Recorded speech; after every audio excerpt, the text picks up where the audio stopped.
আমরা ৩রা আগস্ট ঢাকায় আসছি বাংলাদেশের জনগণকে, ছাত্রদেরকে, শ্রমিকদের সাথে নিয়ে আমরা ঢাকায় ঢুকবো এবং আমাদের যে জুলাই ঘোষণাপত্র এবং জুলাই সনদ সেটি আমরা আদায় করে ছাড়বো ইনশাআল্লাহ। আজকে ১লা জুলাই গণ অভ্যুত্থানের ১ বছর পূর্তি শুরু হচ্ছে আজ। ঠিক ১ বছর আগে এই ১লা জুলাই আমরা বৈষম্য বিরোধী ছাত্র আন্দোলনের ব্যানারে আমরা একটি গণতান্ত্রিক আন্দোলন শুরু করেছিলাম, যে আন্দোলনে আবু সাঈদ সহ শরিক হয়েছিল হাজারো লক্ষ তরুণ ছাত্র জনতা। কিন্তু আমরা দেখেছি সেই কোটা সংস্কার আন্দোলন থেকে বৈষম্য বিরোধী ছাত্র আন্দোলনের ব্যানারে এই আন্দোলন গণবিস্ফোরণের রূপ নেয়, গণ অভ্যুত্থানের রূপ নেয় এবং স্বৈরাচারী ফ্যাসিবাদী সরকারের পতন ঘটায়। সুপার ফ্রেশ ফর্টিফাইড সয়াবিন তেল, শুরু হোক হেলদি লাইফের জার্নি। আবু সাঈদ যেভাবে পুলিশের বুলেটের সামনে বুক চিতিয়ে দাঁড়িয়েছিল, সেটাই জুলাই গণ অভ্যুত্থানে আমাদের অনুপ্রেরণা ছিল। এবং আবু সাঈদের মতো অন্য সকল শহীদেরা আমাদের যে লড়াই, ফ্যাসিবাদী ব্যবস্থা বিলোপের বিরুদ্ধে আমাদের যে লড়াই, সেই লড়াইয়ের অনুপ্রেরণা। যুগ যুগ ধরে বাংলাদেশের মানুষ আবু সাঈদ, ওয়াসিম, মুগ্ধ সহ সকল শহীদদের এবং আহত যোদ্ধাদের শ্রদ্ধার সাথে স্মরণ করবে। আজকের দিনে আমি জাতীয় নাগরিক পার্টির পক্ষ থেকে এবং গণ অভ্যুত্থানে অংশগ্রহণকারী সকল ছাত্র জনতার পক্ষ থেকে আবু সাঈদ সহ সকল শহীদদের, আহতদের স্মরণ করছি। এবং আমাদের যেই দাবি ছিল যে বিচার, সংস্কার এবং সংবিধান, সেই 3টি দাবি আমি আজকে আবু সাঈদের কবর থেকে পুনর্ব্যক্ত করছি।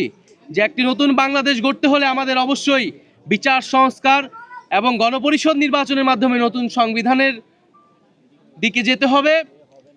এবং যে জুলাই ঘোষণাপত্র এবং জুলাই সনদ নিয়ে টালবাহানা শুরু হয়েছে, আমরা স্পষ্টভাবে আমরা হুঁশিয়ারি দিতে চাই, যদি কেউ আপনারা মনে করে থাকেন, যদি সরকার বা অন্য কেউ মনে করে থাকে যে এই যে হাজারো লক্ষ মানুষ যারা রাজপথে নেমে এসেছিল তারা ঘরে ফিরে গিয়েছে, তাহলে আপনারা ভুল ভাবছেন।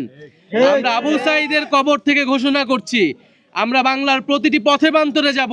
আমরা বাংলার ছাত্র জনতা, তরুণ, শ্রমিকদেরকে আবারও রাজপথে নেমে আসতে আহ্বান জানাবো।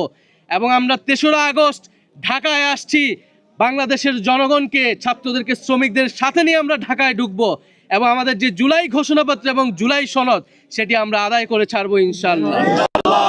আপনারা যারা সাংবাদিক ভাই বোনেরা রয়েছেন তাদেরকে আন্তরিক কৃতজ্ঞতা জানাচ্ছি, ধন্যবাদ জানাচ্ছি। এবং আমরা এই পদযাত্রা আপনাদেরকেও সাথে পাবো। আমাদের যে বক্তব্য, সাধারণ মানুষের যে আকাঙ্ক্ষা, সেটি জনগণের কাছে তুলে ধরবেন। আসলে মানুষ কি চায়, এই 1 বছরে মানুষের প্রত্যাশা আসলে কতটুকু পূরণ হয়েছে। এবং আমাদের মধ্যেও আসলে হতাশা রয়েছে, কারণ আমরা এখনো বিচারটা সম্পূর্ণ দেখতে পাইনি। আমাদের যে বৈষম্যহীন বাংলাদেশ, আমাদের যে সংস্কার, সেটিও আমরা আসলে সম্পূর্ণরূপে দেখতে পাইনি। ফলে আমরা মনে করি যে এই যে বলা হচ্ছে যে এইটা সরকার পতনের আন্দোলন ছিল কেবল, আমরা মনে করি এটা কেবল সরকার পতনের আন্দোলন ছিল না, এটি ছিল নতুন বন্দোবস্ত প্রতিষ্ঠার আন্দোলন। একটি দল পরিবর্তন বা ক্ষমতার হস্তান্তরের জন্যই গণ অভ্যুত্থান ঘটেনি। গণ অভ্যুত্থান ঘটেছিল এই যে একটি গণতান্ত্রিক বন্দোবস্ত, সেই বন্দোবস্ত প্রতিষ্ঠার জন্য। আজকে কর্মসূচি শুরু করছি এবং এই 1লা জুলাই গণ অভ্যুত্থানে যারা অংশগ্রহণ করেছিল, আমি আবার সেই সকল বিশ্ববিদ্যালয়, প্রাইভেট বিশ্ববিদ্যালয়, মাদ্রাসা, সকল ধরনের ছাত্র তরুণ যারা নেমে এসেছিল, যে সকল নারী শিক্ষার্থীরা এবং নারী শক্তি জুগিয়েছিল, তাদেরকে স্মরণ করছি, আলেম সমাজকে স্মরণ করছি এবং শ্রমিক শ্রেণীকে স্মরণ করছি এবং পেশাজীবী সহ সাংস্কৃতিক কর্মী যারা এই আন্দোলনে এসেছিলেন এবং প্রবাসী ভাই বোনেরা যারা বিদেশে থেকে এই আন্দোলনে আমাদেরকে সাহস ও শক্তি জুগিয়েছেন, এই সকল বাংলাদেশিকে আমরা স্মরণ করছি। তাদের প্রতিবাদকে আমরা নিজেদের বুকে ধারণ করছি এবং যে ঐক্যের জায়গা, যে অনুপ্রেরণার জায়গা জুলাই গণঅভ্যুত্থানের মধ্যে তৈরি হয়েছিল, আমরা তাদেরকে সেই গণঅভ্যুত্থানকে ধারণ করি। জাতীয় নাগরিক পার্টি সেই গণঅভ্যুত্থানের আকাঙ্ক্ষাকে ধারণ করে সামনে এগিয়ে যাবে। আসসালামু আলাইকুম। আচ্ছা, আমাদের প্রশ্নের আগে আমাদের